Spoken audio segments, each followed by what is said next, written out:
Good Thursday मतलब हमारी life में केवल अच्छा ही अच्छा लिखा हुआ है, तो जीवन में हम घूमना क्यों नहीं चाहते हैं? ये सब माइंड से कनेक्टेड है। आप प्रॉब्लम हो जो अक्सर लोग करते हैं, तो ऐसा नहीं है कि केवल हम गिराते हैं, हम गिरा करके गिरते भी है।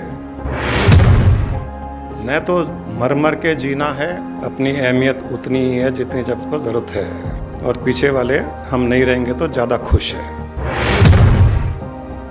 गुड थर्सडे हम भी क्रूसीफाई हो रहे हैं। क्या जिंदगी है पता नहीं है, मुझे तो लगता है नीरस जिंदगी। हो गया प्रेयर। एक प्रेयर जो स्कूल में हम बहुत करे हुए हैं, कॉन्वेंट स्कूल में पढ़े हुए हैं, और उस टाइम तो बस स्कूल में वो असेंबली में प्रेयर करना होता था, फट फट करके हो गया प्रेयर। लेकिन आज वो प्रेयर जब पढ़ रही हूँ तो ऐसा लग रहा है कितना फैक्ट है, लाइफ ऐसी जीने चाहिए और ऐसा ही रहना चाहिए। और कॉन्वेंट स्कूल है तो जीसस क्राइस्ट का है, कैथोलिक्स है, और कल गुड फ्राइडे है, तो ये प्रेयर से आज स्टार्ट करती हूँ। Our father who art in heaven, hallowed by thy name, thy kingdom come. Thy will be done on earth as it is in heaven. Give us this day our daily bread. Give us this day our daily bread, and forgive us our trespasses, as we forgive those who trespass against us. And lead us not into temptation, but deliver us from evil. Amen. यही ज्ञान अभी जो CTC press चले, एक ही ज्ञान यही है कि जब हम कोई को फॉरगिव कर रहे हैं, हम फॉरगिवनेस सी कर ले रहे हैं, और डेली ब्रेड हमारा रोज सुबह ये प्रेयर होता था, और give us our daily bread, कि डेली हमको खाने पीने के लिए अच्छा मिलना चाहिए, हमको आपका आशीर्वाद भी चाहिए, और जैसा हेवन में है वैसा अर्थ पे आप क्रिएट करके रखें। हम बुरी चीज़ों की तरफ न जाएं, हम टेम्प्ट न हो ईविल से, और forgive and forgiveness. Good Thursday, अरे गुड फ्राइडे तो होता ही है, चलो गुड थर्सडे। और गुड थर्सडे तो अपना है ना। गुड थर्सडे मतलब the best Thursdays. Every Thursday गुरु का वार है, डिवाइन है, सत्संग का टाइम है, तो सबसे बेस्ट है गुड थर्सडे। और गुड थर्सडे में एक खुशी है, हम ज्ञान के लिए जा रहे हैं, गुरु से मिलने जा रहे हैं, और एक नए होके वापस रिटर्न होते हैं जब ज्ञान होने के बाद। गुड फ्राइडे में क्राइस्ट को क्रूसीफाई किया गया था। इतनी वेदना दी गई थी उन्हें कि कोई देखे या उनको उनके बारे में वो सुने कि इतनी वेदना दी गई, हम कांप जाए। वो उनका जो क्रूसिफिकेशन हुआ, उससे ऐसा लगा कि हमारे साथ तो कभी ना ऐसा हो। क्रॉस उठा के इतना वजन का उनको चलाया गया, कांटे का एक थ्रोन, एक क्राउन सिर पे रखा गया, और कोड़े बरसाए गए। ये गुड फ्राइडे में क्रूसिफिकेशन जीसस ने एक्सेप्ट किया और कहा कि इसके लिए कोई जिम्मेदार नहीं है, they don't know what they are doing, please forgive them. यहाँ ये लेसन है कि सामने वाला ना समझ है। हमारे लाइफ में भी अगर कुछ प्रॉब्लम्स हैं तो उसको माफ़ कर दो, उसको, वो ना समझ है, मैं सहन करने के लिए तैयार हूँ, मुझे दे दो, जो क्राइस्ट ने हमको दिखाया है रियली करके। और गुड फ्राइडे भी हम क्रूसीफाई हो रहे हैं। गुड फ्राइडे नहीं, गुड थर्सडे। गुड फ्राइडे खाली जीसस क्रूसीफाई हुए थे, गुड थर्सडे हम भी क्रूसीफाई हो रहे हैं। यहाँ आने के पहले एक हफ्ता का टाइम में क्रॉस, ये क्रॉस क्या चीज़ है? अपना ईगो, इतना बड़ा क्रॉस जो इतना वेट है, जो अपने आप क्राइस्ट भी नहीं उठा पा रहे थे, उसको घसीट रहे थे और ऊपर से कोड़े पड़ रहे थे। तो यहाँ हमारा ईगो का क्रॉस हम इतना वज़न ढो रहे हैं रोज दिन रात, और कोड़े कौन बरसा रहा है? लोग हमारे अगेंस्ट नेगेटिव सोच सोच के, हमारे बुरे व्यवहार के कारण जो उनके माइंड में इतनी नेगेटिविटी भर गई है, तो क्रॉस का वजन और कोड़े हमारे ऊपर बरसा रहे हैं नेगेटिव लोगों के ट्रेट्स से। जो हमने किया उसका हमको परिणाम नेगेटिव ट्रेट्स के कारण हमको तकलीफ माइंड में हो रही है। यहाँ देखिए फिजिकल कुछ नहीं है, ये सब माइंड से कनेक्टेड है।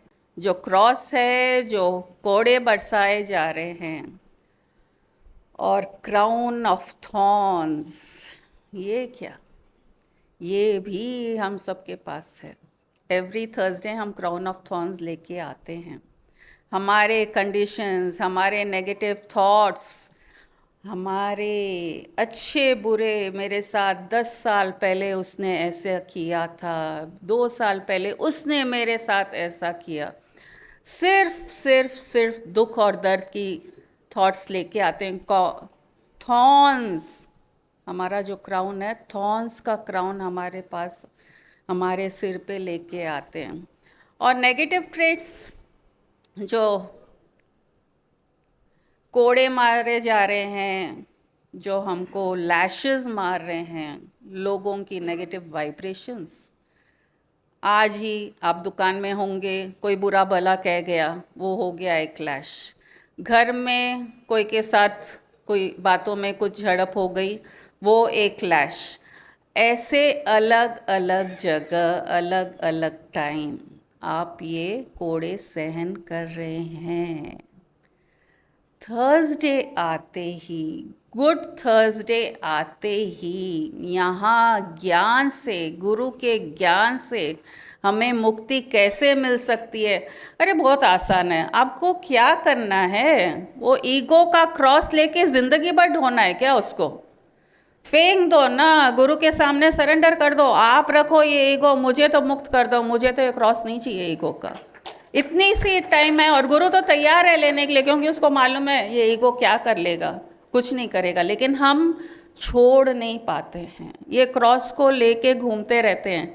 थर्सडे आते हैं, एक हफ्ते का जो पूरा बैकलॉग है, यहाँ आते हैं, ज्ञान सुनते हैं, और ऐसा लगता है चलो भाई ईगोलेस हो जाते हैं, हम्बल हो जाते हैं, अच्छा व्यवहार करेंगे हम लोगों से। हमारे जो कंडीशंस हैं माइंड में, जो हमारे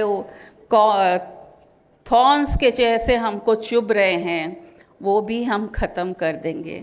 ज्ञान सुनते सुनते हम, ये ऐसा लगता है कि हमने ये सब छोड़ दिया, हम फ्री हो गए माइंड से। यहाँ जब आप सब बैठे हो तो ये फील हो रहा है कि अरे अब तो हम फ्री हैं, न थॉर्न्स हैं, न कोई हमारे ऊपर कोड़े बरसा रहा है, न ये क्रॉस है, सब यहाँ रख दिए हैं गुरु के चरण में। और क्या फीलिंग आती है उसके बाद? इतने लाइट फील करते हैं, अरे हम तो मुक्त हो गए। ये मुक्ति पहले ज़्यादा ज़रूरी है, वो मुक्ति मिले नहीं मिले, ये मुक्ति तो हमको पहले चाहिए। और ये मुक्ति, हनुमान जी को जब उड़ना मालूम पड़ा कि मैं उड़ सकता हूँ, तो उनको कैसा फील हुआगा? इतना हल्कापन, जय श्री राम बोलते हुए वे उड़ते गए। तो हम भी जब ये सब यहाँ छोड़ते हैं ना, इतने हल्के फील करते हैं, इतनी खुशी हमारे अंदर जागती है, इतनी शांति जागती है कि हम सोचते हैं अरे वाह, ये क्या हो गया, हम इतने हल्के हो सकते हैं। और यहाँ से बाहर जाते जाते आप लोग तो सब उड़ने लग जाते हैं। आप सत्संग में आके ज्ञान सुन के सब बोझा यहाँ छोड़ के फ्री होके वापस दुनिया में जा रहे हैं।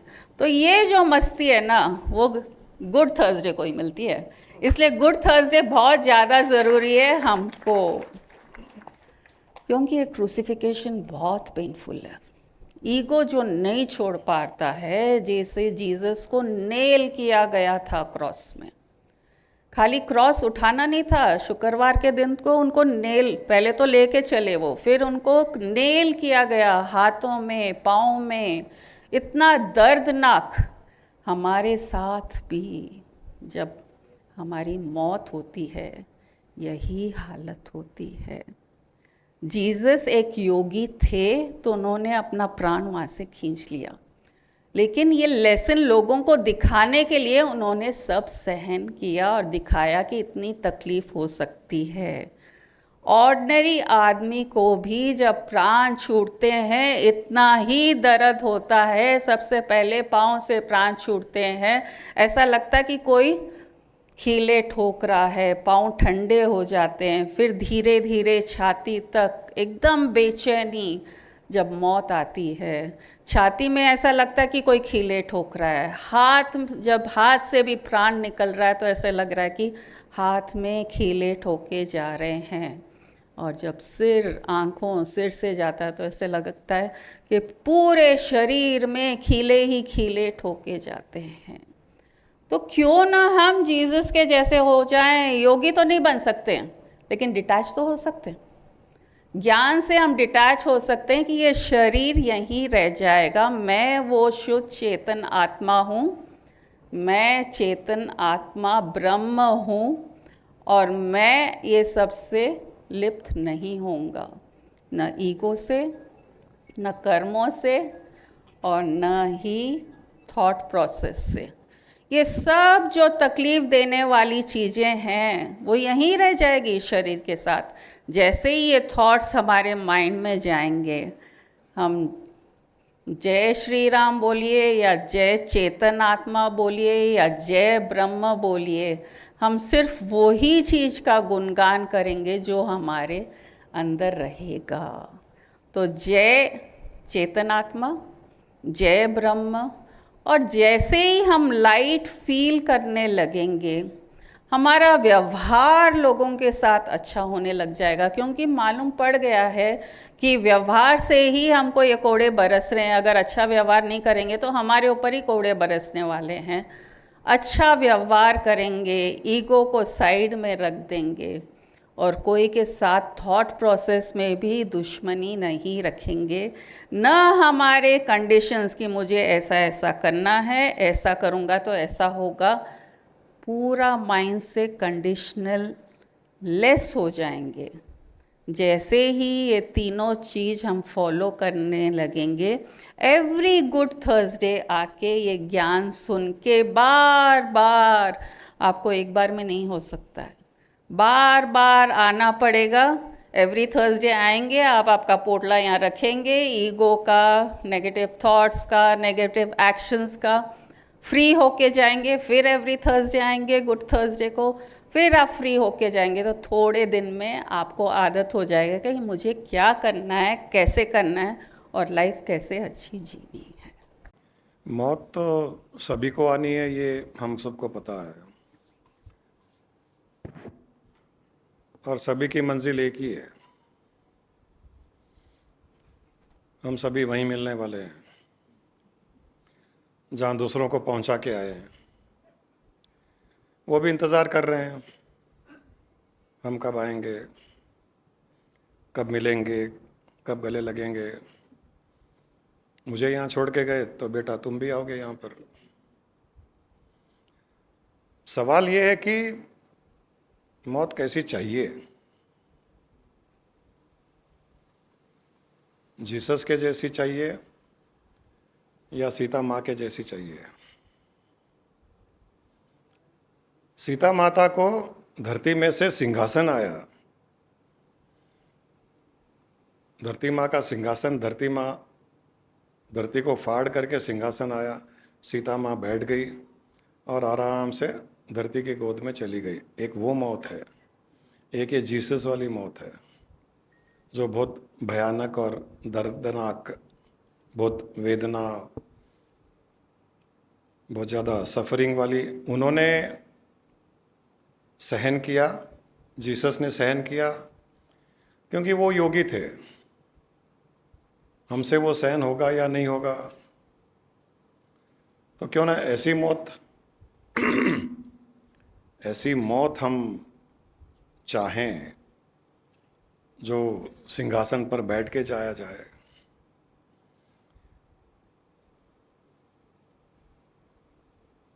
लेकिन मौत डिपेंड करती है कि हम जीवित कैसे रहते हैं। मौत डिपेंड करती है कि हम जिंदा कैसे थे। जीवन भर जो हम प्रैक्टिस किए, जो जीवन में हमने प्रैक्टिस किया, वही मौत के समय हमारा अनुभव रहने वाला है, उससे अलग नहीं होगा। क्योंकि मौत किसी भी पल किसी को भी आ सकती है। यहाँ तो डिक्लेयर किया गया जीसस को क्रूसीफाई किया जाएगा, तो उनको एक मौत की तैयारी की गई, उनको क्रॉस कंधे पर ले जाना पड़ा, कांटों का हार पहनना पड़ा, कांटों का ताज पहनना पड़ा, बहुत वेदना हुई। लेकिन हर किसी को नहीं पता चलेगा कि हम कब यहाँ से विदा होंगे। हमको पहले किसी राजा का ऑर्डर नहीं आएगा कि तुम्हारा इस दिन इस समय तुम्हारी मौत होने वाली है, वो नहीं होगा, मोस्टली नहीं होगा। तो इसके लिए हमारे पास दूसरा ऑप्शन नहीं है, दूसरी पॉसिबिलिटी नहीं है कि हम ऐसा जीवन जिए कि मौत से हमको कोई वेदना न हो, पता ही नहीं चले कि मौत आ गई क्या। जो आदमी ऐसा जीवन जीता है, जो हर पल खुश रहने वाला, शांत रहने वाला, हर किसी के लिए प्रेम भावना उत्पन्न करने वाला जो जीवन जीता है, उसको तो मौत भी निहारती है कि वाह क्या जी रहा है ये। उसको निहारते निहारते वो आती भी नहीं है हमारे पास में, क्योंकि उसको अच्छा लगता है निहारना, उसको वेदना नहीं देती है मौत। आज एक कोई छोटा बच्चा है, खेल रहा है, हंस रहा है हमारे सामने, खिलखिला के हंस रहा है, किसी की हिम्मत नहीं होगी कि उसको थप्पड़ मारे, क्योंकि उसको अच्छा लग रहा है ये, उसका खेलना, उसका हंसना, उसका खिलखिलाना हमको अच्छा लग रहा है। और जो चीज़ अच्छी लगती है हम चाहते हैं कि वो वैसी रहे। तो वैसे ही अगर हमारा जीवन अच्छा होता है और मौत को भी लगता है कि क्या जीवन जी रहा है, तो मौत भी हिम्मत नहीं करती है कि इसको वेदना दूं। हमको पता भी नहीं चलेगा कि कब शरीर छूट गया, क्योंकि शरीर पहले से ही छूटा हुआ था, शरीर छूटा हुआ ही था। शरीर को हम यूज़ कर रहे थे, जैसे हम गाड़ी को यूज़ करते हैं, एक व्हीकल को यूज़ करते हैं कहीं आने जाने के लिए, वैसे हम शरीर को यूज़ कर रहे थे। शरीर से मोह होगा तो शरीर छूटने में वेदना होगी, और शरीर से मोह नहीं होगा और चेतना से मोह होगा तो पता भी नहीं चलेगा कि शरीर कब छूट गया। शरीर से मोह रखोगे तो डरना पड़ेगा कि मौत कैसी होगी, शरीर से मोह रखोगे तो साथ में डर रहेगा कि मौत कैसी भयानक होगी, और चेतना से मोह रहेगा तो आनंद में रहोगे कि परमात्मा से मिलना कैसा होगा। दो ऑपोजिट चीज़ें हैं, एक में डर लगेगा कि कैसी मौत होगी, एक में एक्साइटमेंट रहेगा कि परमात्मा से मिलना क्या होगा। क्या चाहिए हमें, एक्साइटमेंट चाहिए या डर चाहिए? एक्साइटमेंट होना चाहिए, हर चीज़ का एक एक्साइटमेंट होना चाहिए, अगले पल का भी एक्साइटमेंट होना चाहिए, डर का नहीं। पूजा भी डर के करते हैं, नहीं, एक्साइटमेंट से कीजिए पूजा, मजा आएगा, आज कुछ होगा, आज पूजा में कुछ अनुभव होगा, आज भगवान से कोई संदेश आएगा, आज भगवान से मिलना होगा, आज कुछ नया होगा। होगा या नहीं होगा, एक्साइटमेंट का तो आनंद ले ही लिया, वो तो ले ही लिया। मिरेकल की आवश्यकता ही क्या है, ये मिरेकल है। एक्साइटमेंट का आनंद ही मिरेकल है। कोई भगवान का आना, प्रकट होना, वो मिरेकल नहीं है, आपके भीतर का एक्साइटमेंट। क्योंकि भगवान की एक क्वालिटी ये भी है कि एक्साइटमेंट का आनंद। भगवान जो भी करता है एक्साइटमेंट के आनंद से करता है, उनको हर पल का एक्साइटमेंट है। अच्छा बुरा तो हमको दिखाई देता है कि ये गलत हो गया, राम के साथ ऐसा हो गया, सीता के साथ ऐसा हो गया, ये हमको दिखाई देता है। उनके लिए वैसा नहीं है। सीता को अगर रावण भी उठा के ले गए तो उनको वो भी एक्साइटमेंट है कि ये रावण ले जा रहा है, अंत में इसका नाश होने वाला है, ये राम में लीन होने वाला है। हर सिचुएशन में एक नया दृष्टिकोण। सारा जीवन हमारे दृष्टिकोण पे निर्भर करता है कि हम क्या सोचते हैं। आज ही किसी से बात हो रहा था, वो बीमार है, 1 महीने से तबीयत ठीक नहीं है, बेड रिडन है। तो बोले कि मेरे प्रारब्ध कर्मों का परिणाम है, मैं भोग रहा हूँ। मैंने कहा प्रारब्ध कर्मों का परिणाम है, लेकिन साथ में ये आपके लिए एक प्रोटेक्शन भी है। उन्होंने पूछा कि प्रोटेक्शन कैसे? मैंने कहा ये हमको नहीं समझ में आता, इंटेलेक्चुअली हमको नहीं समझ में आता है कि ये प्रोटेक्शन कैसे हो सकता है। ये 1 महीना आपके लिए कहीं बाहर जाना अच्छा नहीं होता था, कुछ भी हो सकता था, और आपको वो प्रोटेक्शन मिला है। जैसे ये बात उन्होंने सुनी, बोले तो बहुत एक अलग विचार हो गया, एक अलग दृष्टिकोण हो गया, अलग थॉट हो गया ये। और इससे अब जो मैं दुखी हो रहा था 1 महीने से कि मैं 1 महीने से बीमार हूँ, बेड रिडन हूँ, अब वो दुख दूर हो गया। एक थॉट, एक अच्छा विचार हमारी वेदना को समाप्त कर सकता है, हमारी वेदना को खत्म कर सकता है, हमारे दुख को खत्म कर सकता है। एक अलग दृष्टिकोण, और दृष्टिकोण होना चाहिए कुछ नया, कुछ एक्साइटिंग, न कि डिप्रेसिव। हम लोगों को एक आदत पड़ जाती है, जो गुरु माँ ने अभी कहा, थर्सडे आते हो, क्रॉस छोड़ के जाते हो यहीं पर। अभी यहाँ बहुत से क्रॉस आपको दिखाई नहीं दे रहे हैं। बहुत से कांटों के ताज भी यहाँ पड़े हुए हैं, आपको दिखाई नहीं दे रहे हैं, मुझे दिखाई दे रहा है। बहुत से किले भी पड़े हैं, हंटर भी पड़े हुए हैं, क्योंकि हर थर्सडे छोड़ के जाते हो। लेकिन कई लोग फ्राइडे को आते हैं, धीरे से अपना क्रॉस लेके चले जाते हैं, अपना ताज ढूंढ के लेके चले जाते हैं, हंटर भी लेके जाते हैं, दूसरों को देते हैं हंटर, थोड़े मारो हंटर, क्योंकि आदत पड़ गई है। जब तक हंटर नहीं खाए तब तक मज़ा नहीं आता है। कई लोगों को जानते हैं हम, सुबह 6 बजे से अगर कोई प्रॉब्लम नहीं आई, कोई फ़ोन नहीं आया, कोई दिक्कत वाली कोई न्यूज़ नहीं आई, कुछ ऊट पटांग नहीं हुआ, तो बहुत बेचैन हो जाते हैं। अपने पूर्णांतियों की बात थोड़ी अलग है, अपने फ़ोन आता है तो बेचैन होते हैं, लेकिन अक्सर लोग ऐसे होते हैं, सुबह सुबह से ही बेचैनी शुरू होती है उनकी। तो इन लोगों को रोज़ हंटर चाहिए, रोज़ हंटर चाहिए। दिन भर कांटों का ताज पहन के घूमते हैं, और वो इनविजिबल क्रॉस लेके घूमते रहते हैं। तो जैसे गुरु माँ ने कहा कि गुड थर्सडे फिर आते हैं, हाँ भाई हमको क्रूसीफाई करो। ज्ञान के द्वारा क्रूसीफाई किया जाता है, थोड़े कांटे मारे जाते हैं, ठोके जाते हैं, कीले ठोके जाते हैं, हाथ में, पाँव में, यहाँ पर 3 जगह मारा जाता है। वो किस लिए? कि हाथ पाँव मारना बंद करो,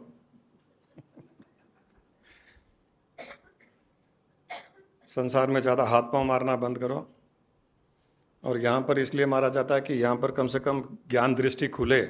वो किला यहाँ पर मारा जाता है कि ज्ञान की दृष्टि खुले और चेतना की दृष्टि से संसार को देखा जाए।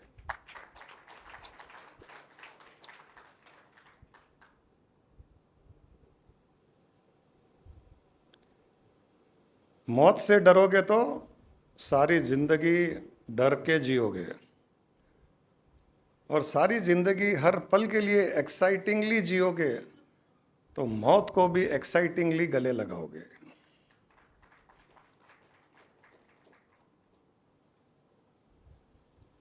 मैंने कहा ना, कोई मर जाता है तो मुर्दे को शमशान घाट ले जाते हैं, तो लोग कहते हैं कि हम इसको इसकी मंजिल तक ले जा रहे हैं। तो मैंने कहा ना कि हम उसको उसकी मंजिल नहीं ले जा रहे हैं। मुर्दा सोचता है कि मैं इनको इनकी मंजिल दिखा रहा हूँ, हम सोच रहे हैं कि इसको इसकी मंजिल ले जा रहे हैं। मुर्दा सोच रहा है कि इन सबको इनकी मंजिल दिखा रहा हूँ, तुम सुधर जाओ, कम से कम तुम ऐसा जीवन जियो कि लोग याद करें तुमको कि कोई था। आज जीसस की बात क्यों कर रहे हैं, बुद्धा की बात क्यों करते हैं, महावीर की क्यों करते हैं, राम की क्यों करते हैं, कृष्ण की क्यों करते हैं, रामकृष्ण परमहंस की क्यों करते हैं, हम स्वामी जी की क्यों करते हैं, रमणा महर्षि की क्यों करते हैं, ऐसे कितने साधु संत वे शंकराचार्य की क्यों करते हैं। उन्होंने ऐसा जीवन जिया, इसलिए हम याद करते हैं। जीवन ऐसा जियो कि लोग बाद में भी याद करें। न तो मर मर के जीना है जो अक्सर लोग करते हैं, और न डर के मरना है, दोनों ही नहीं करना है। एक आदमी शिप में कहीं जा रहा था, तो उसको बड़ा डर लग रहा था कि कहीं मर जाऊंगा। यहाँ पे शिप तो ओशन में, समुद्र में रहती है, तो उसको बड़ा डर लग रहा था। तो उसने चलो टाइम पास के लिए कैप्टन से मिला, बोला कैसे हो, क्या हो, बातें कर रहा था। बोले कितने सालों से आप शिप में ट्रैवल कर रहे हो? उसने कहा कि मैं तो जब से जवान हुआ तब से शिप में ही ट्रैवल कर रहा हूँ। बोले ऐसा आपको डर नहीं लगता क्या? बोले किस चीज़ का? बोले समुद्र में मरने का, क्योंकि शिप तो एक बार निकल जाती है तो महीनों महीनों समुद्र में रहती है वो। बोले आपको डर नहीं लगता क्या? बोले आपको लगता है क्या? बोले हाँ मुझे लगता है। तो उसने कैप्टन से पूछा कि आपके पिताजी और भी क्या करते थे? बोले वो भी कैप्टन थे। बोले अच्छा, आपके दादा? बोले वो भी शिप के कैप्टन थे। बोले परदादा? वो भी शिप के कैप्टन थे। उन तीनों की डेथ कहाँ हुई? बोले समुद्र में ही हुई। बोले उन दोनों तीनों की, आपके दादा की, परदादा की, सरदादा की, लड़दादा की, सबकी डेथ समुद्र में हुई, आपको डर नहीं लगता है फिर भी समुद्र में शिप चलाने का, शिप में रहने का? तो उसने पूछा कि तुम्हारे पिताजी की डेथ कहाँ हुई? बोले मेरे घर में पलंग पर हुई। बोले दादा की कहाँ हुई? बोले उनकी भी पलंग पे हुई। बोले परदादा की कहाँ हुई? बोले उनकी भी पलंग पे हुई। तो तुम रात को पलंग पे सोने से डरते हो क्या?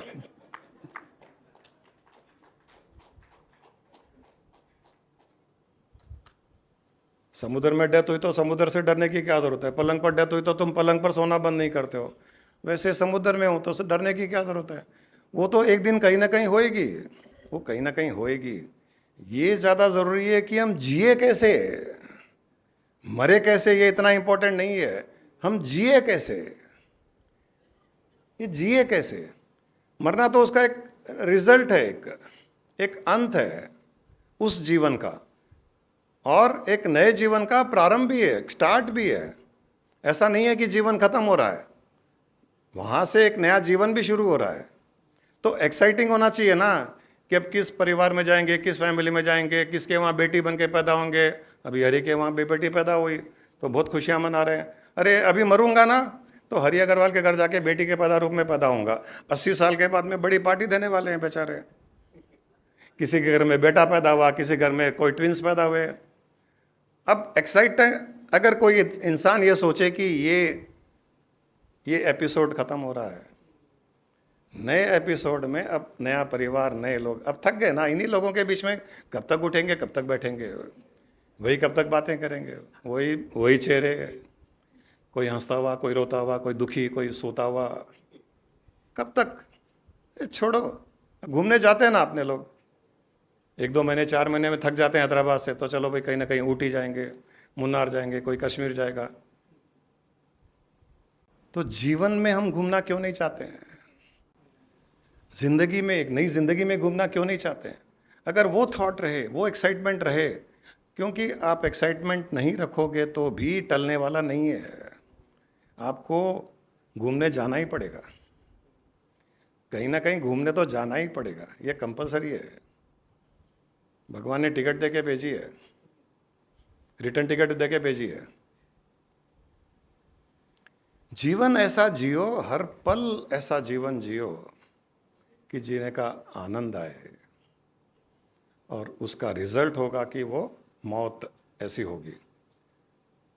जो ईगो की बात हो रही है, घमंड की बात हो रही है कि हम एक क्रॉस लेके चलते हैं, ये सही है। हर कोई वो एक घमंड का, एक ईगो का, एक प्राइड का एक क्रॉस लेके चल रहा है। ये नहीं जानता है इंसान, ये सोचता नहीं है कि मेरे बिना भी काम चलेगा। 4 दिन कहीं गायब होके देख लो, लोग नाम भूल जाएंगे। ऐसे गायब हो जाओ कहीं, हर किसी को लगता है कि मेरे बिना नहीं चलेगा।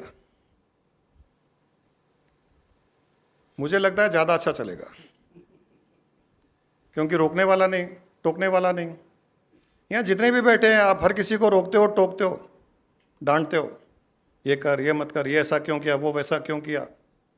हर कोई टोकता है, डांटता है, फ्लॉज बताता है, गलतियां बताता है। जब हम चले जाएंगे तो पीछे वाले कितने सुकून में रहेंगे। जस्ट इमेजिन, कितने सुकून में रहेंगे। तो ये गलतफहमी क्यों रखते हो? आपके बिना नहीं चलेगा, ज्यादा अच्छा चलेगा। और कहीं ना कहीं हम जिसको टोक रहे हैं, जिसको रोक रहे हैं, वो सोचता है प्रभु, बोलता नहीं है, नहीं पापा जी आपको तो रहना ही पड़ेगा, नहीं मम्मी जी आपको रहना पड़ेगा, अंदर से एक ही कब्जा है। और उनकी हालत भी फिर नेक्स्ट जनरेशन की भी वही है। हर जगह ऐसा नहीं है कि हम चले जाएंगे तो बाकी हरदम हर जिंदगी भर के लिए अच्छे रहेंगे। फिर नेक्स्ट जनरेशन भी वैसे ही है। ये तांता चलता रहता है। 4 दिन गायब होके देख लो, लोग नाम भूल जाएंगे, चेहरा भूल जाएंगे। हमने भी देखा है, 2 सत्संग नहीं करे, लोग आना ही बंद कर दिया। तो कई बार थर्सडे कहीं जाना होता है तो डर लगता है, एक थर्सडे कहीं जाएंगे, बाहर सत्संग नहीं करेंगे, अगले थर्सडे लोग ही नहीं आएंगे। तो जानबूझ करके थर्सडे रहते हैं कि फ्राइडे जाएंगे और वेडनेसडे वापस आ जाएंगे। हमारी भी हालत ऐसी हो गई। एक आदमी था, उसको उसके गुरु बोलते थे तू थोड़ा आया कर, सत्संग में आया कर, भजन करा कर, कीर्तन करा कर, ध्यान करा कर, ज्ञान सुना कर। बोले आना तो चाहता हूँ लेकिन क्या करूँ, मेरा परिवार मेरे बिना रह नहीं सकता, मैं 1 घंटा भी परिवार को छोड़ नहीं सकता, मेरे बिना वहाँ सब बेचैन रहते हैं। बोले ऐसा नहीं है, तू आया कर। बोले नहीं, आपको नहीं पता, आपको क्या पता, आप तो साधु हो, हम गृहस्थी है ना, मैं कमाता हूँ, पैसे लाता हूँ, बच्चों को घुमाने ले जाता हूँ, पत्नी के साथ टीवी देखता हूँ, एकता कपूर के सीरियल देखता हूँ, बहुत कुछ करते हैं, सुबह योगा करता हूँ, ये करता हूँ, मेरे बिना नहीं चलता है। तो उन्हें बोला कि ठीक है, अपन एक काम करते हैं, मैं तेरे को एक टेक्निक देता हूँ, उसमें सांस रुक जाएगी, तू जिंदा रहेगा, लेकिन किसी को पता नहीं चलेगा कि सांस आ रही है, जा रही है। और फिर किसी न किसी प्रकार से मैं तेरे को वहाँ से निकाल लूँगा, और फिर थोड़े दिन के बाद में देखना कि क्या होगा। बोले ठीक है। उन्होंने उसको एक टेक्निक बता दी, तरीका बता दिया कि सांस रोकने का। सांस रोकाई और घर में बात फैल गई कि डेथ हो गई फैमिली के मेंबर की। अब सब रोने धोने लगे, ऑब्वियसली रोएंगे, थोड़े तो रोएंगे क्योंकि इतना सुख मिला हुआ था। हर इंसान की अहमियत उतनी ही है जितनी लोगों को उसकी जरूरत है, उससे ज्यादा नहीं है।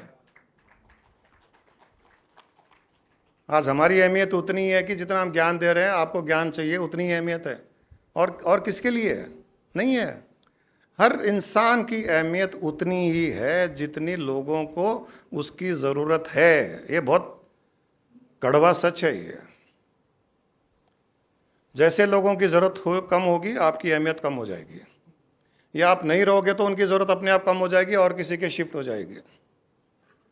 तो बात फैल गई, डेथ हो गई, रोए धोए, और गुरु ने कहा कि इनकी चिता नहीं जलानी है। कहीं बेचारा तो खाली सांस रोक के सोया हुआ था। बोले इसकी इच्छा थी कि जब मर जाए तो नदी में फेंक देना इसको। तो ले गए, गंगा नदी में बहा दिए। तो उसको बता दिया था कि तुम तैर के अंडरग्राउंड, अंडर वाटर तैर के कैसे अलग दूसरे पार निकल जाना। और निकल के सांस लेने लग गया। उसको गुरु ने अपने झोंपड़ी में रखा, आराम से खिलाया पिलाया। 1 महीना हो गया, वो 8वां हो गया, 13वां हो गया, उठावना हो गया, सब हो गया। 1-2 महीने हो गए। अब वो फूल भी रोज चढ़ाना, फोटो पर दिया धूप करना, अब वो भी बोरिंग हो गया। अब रोज फूल, नए फूल ला करके कौन फूल माला बनाए, तो प्लास्टिक का फूल लगा दिए कि पड़ा रहेगा ये। अब मरने वाले के लिए खर्चा कौन करेगा इतना? अच्छा सा प्लास्टिक का फूल लगा दिया, और आजकल वो एलईडी के दिए आते हैं, वो बैटरी वाले, वो लगा दिए। रोज माचिस जलाओ, रोज घी का खर्चा करो, वो भी बंद है। 2 महीने हो गए, अब ये बोल रहा है कि गुरुजी मैं घर जाना चाहता हूँ, मैं घर जाना चाहता हूँ। मेरे बिना वो लोग बहुत परेशान होंगे, बहुत बेचैन होंगे। बोले कुछ नहीं है, सब सुख शांति। बोले नहीं, आपको नहीं पता, आप वैरागी हो, आप सन्यासी हो, आपको क्या पता कि परिवार का मोह क्या होता है। मैं जाना चाहता हूँ। बड़ी मुश्किल से थोड़े दिन और रुके, 3 महीने हो गए। बोला नहीं, अब तो मैं जाऊँगा। बोले ठीक है जा, तू एक काम कर, रात को जाना, जब कोई देखे नहीं तब जाना, रात को छुप के जाना, थोड़ा चादर ओढ़ के जाना, कोई देखना नहीं चाहिए तुझे।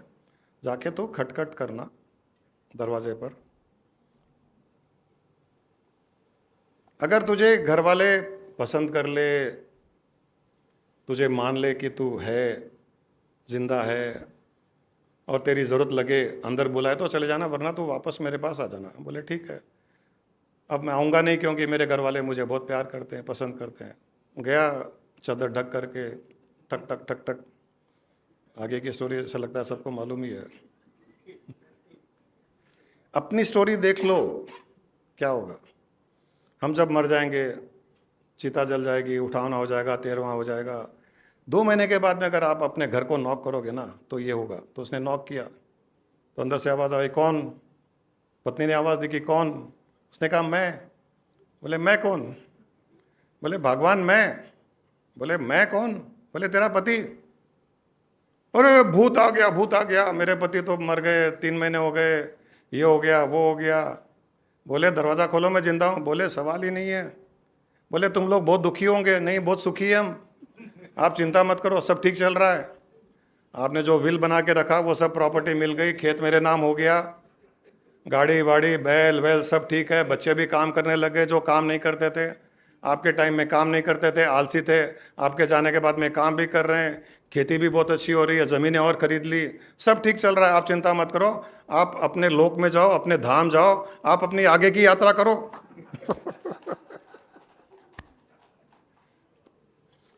कारवा जी ध्यान में हंस रहे हैं।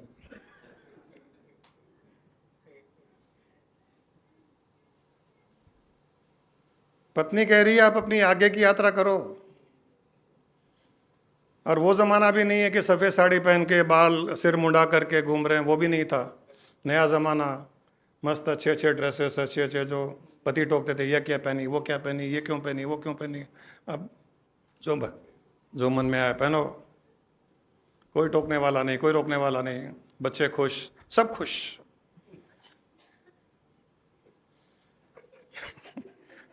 उस दिन समझ में आ गया, अपनी अहमियत उतनी ही है जितनी जब को ज़रूरत है, और पीछे वाले हम नहीं रहेंगे तो ज़्यादा खुश है।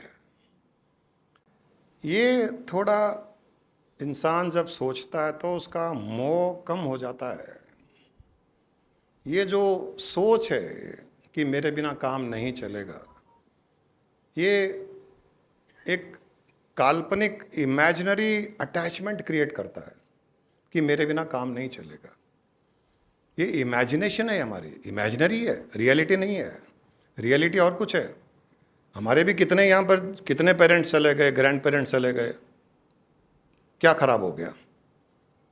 हमारे फादर की डेथ हुई पिछले साल, मदर की डेथ हुई, ग्रैंडफादर की डेथ हुई कई सालों के पहले, क्या खराब हो गया। आज तरक्की करे हैं, वहाँ से आगे ही बढ़े हैं। ग्रैंडफादर की जब डेथ हुई तो पिताजी बहुत छोटे काम करते थे, 20 साल के बाद में उनकी तरक्की हुई, वो 90s क्रॉस कर गए, उनकी डेथ हो गई, तो लाइफ चल रही है आराम से, कुछ भी नहीं हुआ, कोई चेंज नहीं हुआ, अच्छा ही अच्छा चल रहा है। तो जब हम जाएंगे तो अच्छा क्यों नहीं चलेगा। हम ऐसे कौन से महारथी भगवान कृष्ण मान गए अपने आप को कि मेरे बिना काम नहीं चलेगा, मुझे रहना पड़ेगा, महाभारत युद्ध जिताना पड़ेगा, ज्ञान देना पड़ेगा, गीता प्रकट करनी पड़ेगी। कौन है आप, कौन हो। डेंगू वाले मच्छर भी नहीं है हम तो कि किसी को तकलीफ देके जा सके। ये ईगो, ये जो रोज लेके चलते हैं ना, ये अब अगर ये समझ में आ जाए कि मेरे बिना बहुत अच्छा चलेगा। देखिए एक यहाँ पर एक थॉट है, एक सोच है। अगर हम ये मानते हैं, मानते हो नहीं मानते हो, पहले तो बता दो, हमारे बिना अच्छा चलेगा। People will be happier when we are not there. Krishna, or no? Happier, no?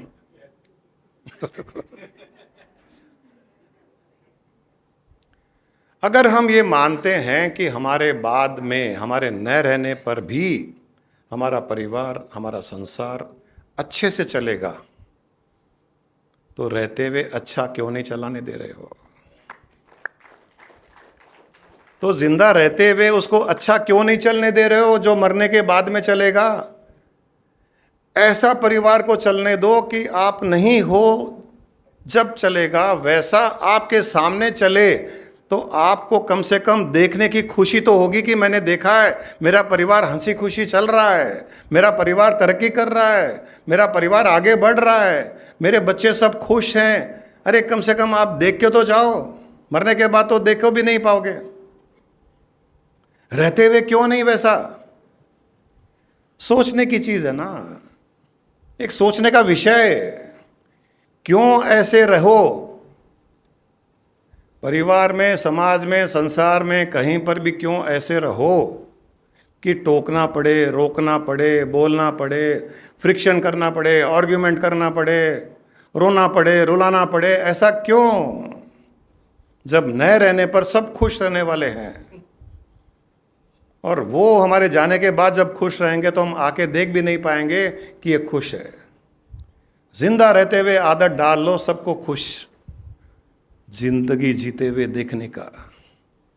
जीवित रहते हुए सबको खुशियां देने की आदत डाल लो। और ये कभी भी मौका किसी के साथ भी आ सकता है, ये मौका किसी के साथ भी कभी भी आ सकता है।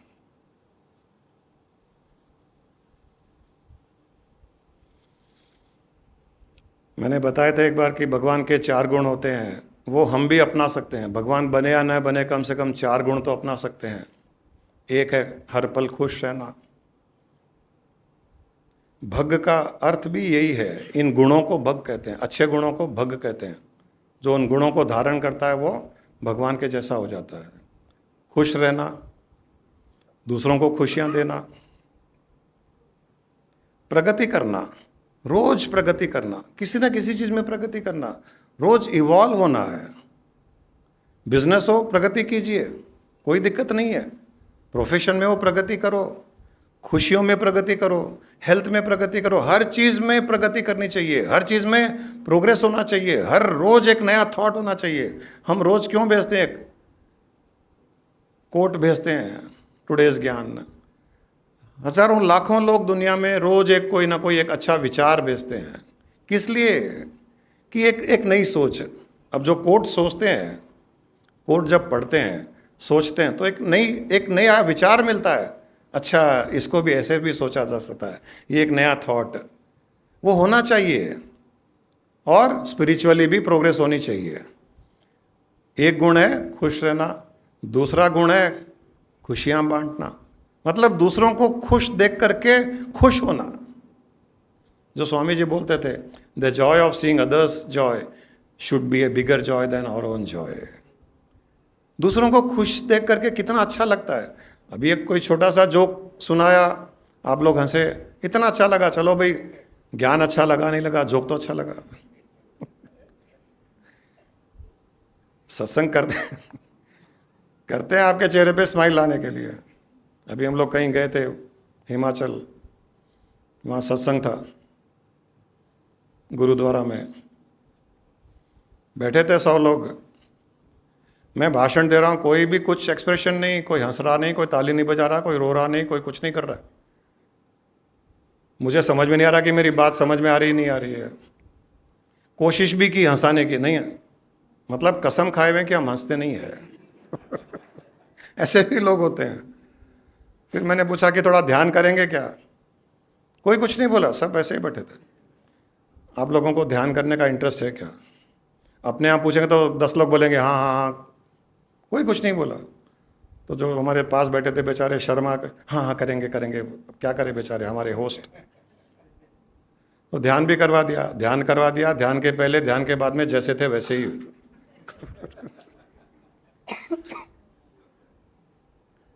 क्या जिंदगी है पता नहीं है। मुझे तो लगता है नीरस जिंदगी। हम कल ही बात कर रहे थे, अच्छी जिंदगी जीना है तो होप रखना पड़ेगा। Hope, next moment there should be something, some hope. Hope for something good, next day hope for something good. ये इंसान होता है एक्साइटिंगली जीता है। और दूसरे लोग जो होते हैं होपलेस, या तो लेस ऑफ होप या होपलेस। या तो होप ही नहीं है या थोड़ी होप है, शायद कुछ हो जाएगा, शायद कुछ दुख कम हो जाए, शायद कुछ ठीक हो जाए, शायद कोई अच्छी बात बोल दे, थोड़ी सी होप। लेस होप या होपलेस, ये दो ही कैटेगरी है लोगों की। अपने लोग होप वाले हैं, कुछ अच्छा होगा। तो मैं जो 4 गुण बता रहा था भगवान के, उसमें एक है खुश रहना, दूसरा सबको खुश देखना, दूसरों को खुश देखने की हिम्मत करना। डिफरेंस है, एक खुशियां बांटना है, दूसरा लोगों को खुश देखने की हिम्मत करना। ये भी फ्रैंकली हिम्मत की बात है। किसी के चेहरे पे स्माइल देखना, कई लोग हैं घर में ऐसे स्माइल करते ना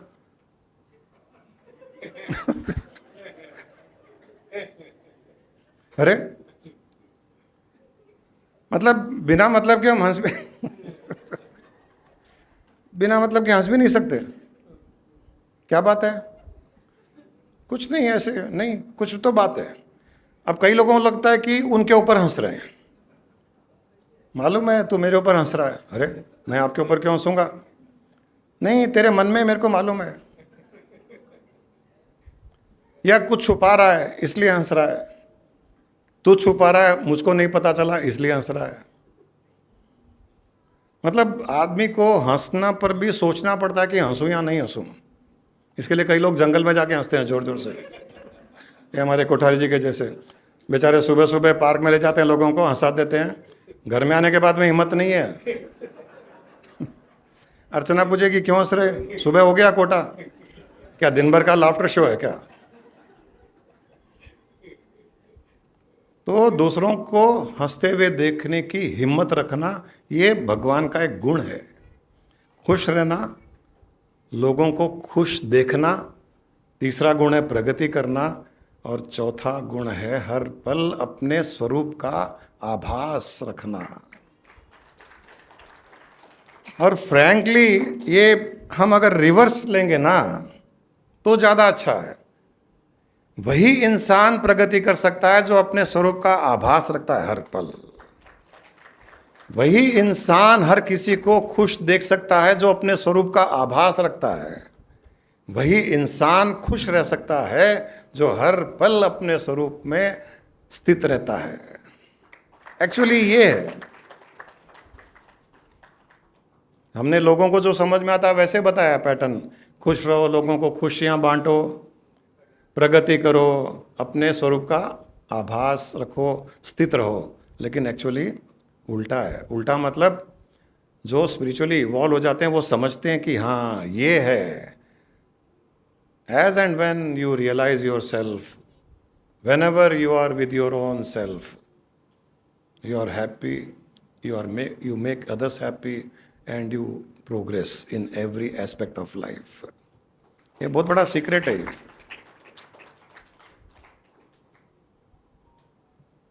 हम लोग बहुत स्ट्रगल करते हैं ना जीवन में, हर चीज के लिए स्ट्रगल करते हैं। जैसे मैंने कहा, हंसने के लिए भी स्ट्रगल करते हैं,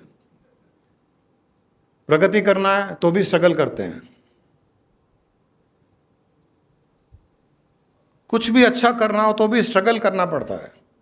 जो हिंदी में एक शब्द है संघर्ष, संघर्ष करते हैं हम, संघर्ष करते हैं। एक्चुअली हमको संघर्ष का अर्थ ही पता नहीं है, संघर्ष का मीनिंग ही पता नहीं है।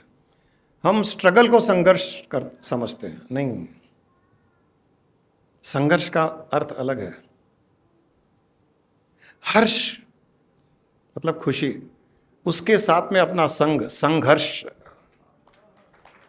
खुशी के साथ में अपना संग, उसको संघर्ष कहा जाता है। जो इंसान ये संघर्ष करता है वो जीवन में प्रगति करता है, वो खुश रहता है, वो दूसरों को खुशियां बांटता है। हर्ष के साथ में संघर्ष, अपना संघर्ष ये है, स्ट्रगल नहीं है।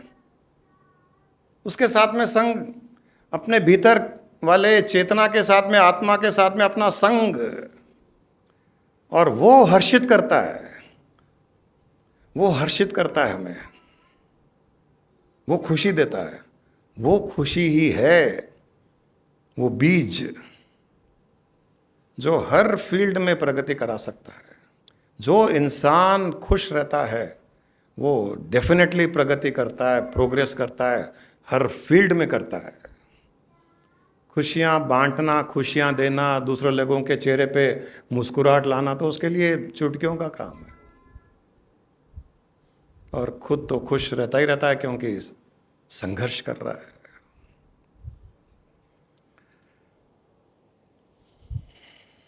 चलिए, गुड थर्सडे को कुछ गुड बातें हो गई तो अच्छा लग रहा है।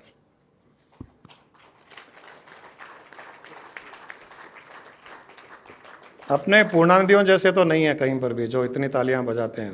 और तालियां भी आप लोग सब रामदेव बाबा से सुन के बजाते हो कि हेल्थ अच्छी रहती है, क्योंकि यहाँ पॉइंट्स है तो पॉइंट्स दबते हैं तो तालियां बजाते हो। और ऐसे कई मैंने पिछले थर्सडे भी शेयर किया था जो रेगुलर सत्संग आ रहे हैं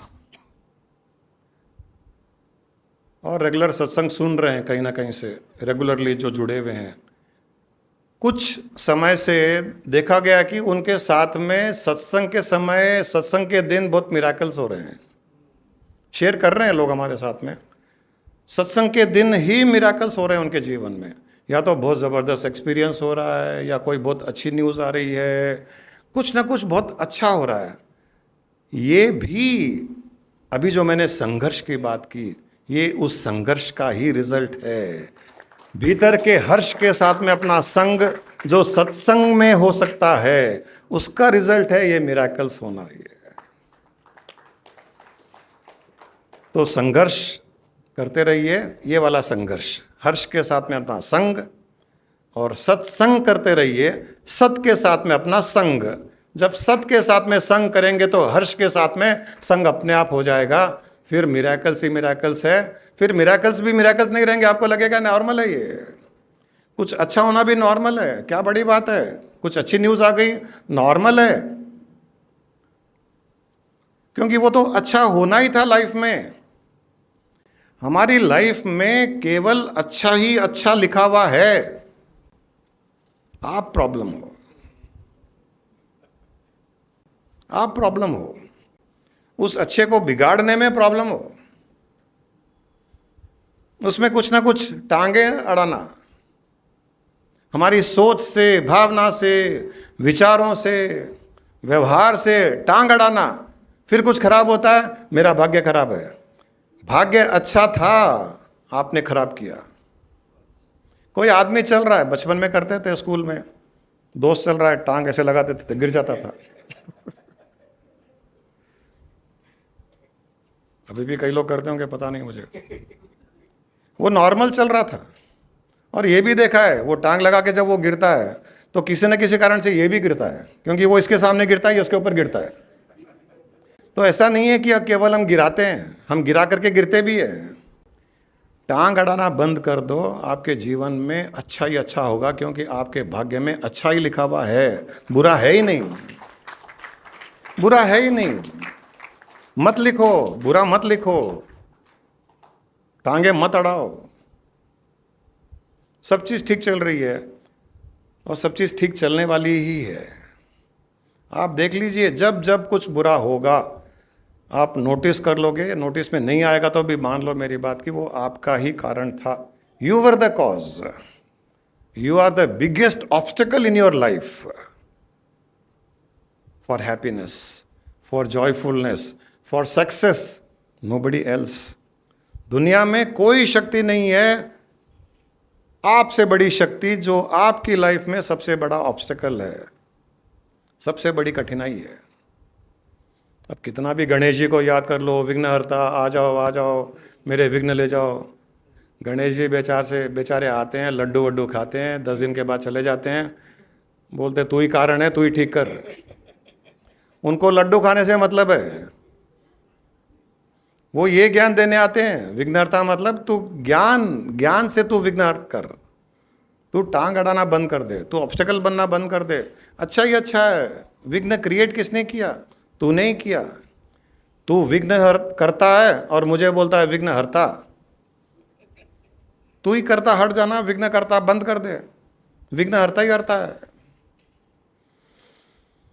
चलिए कॉमेडी शो को यहीं खत्म करते हैं।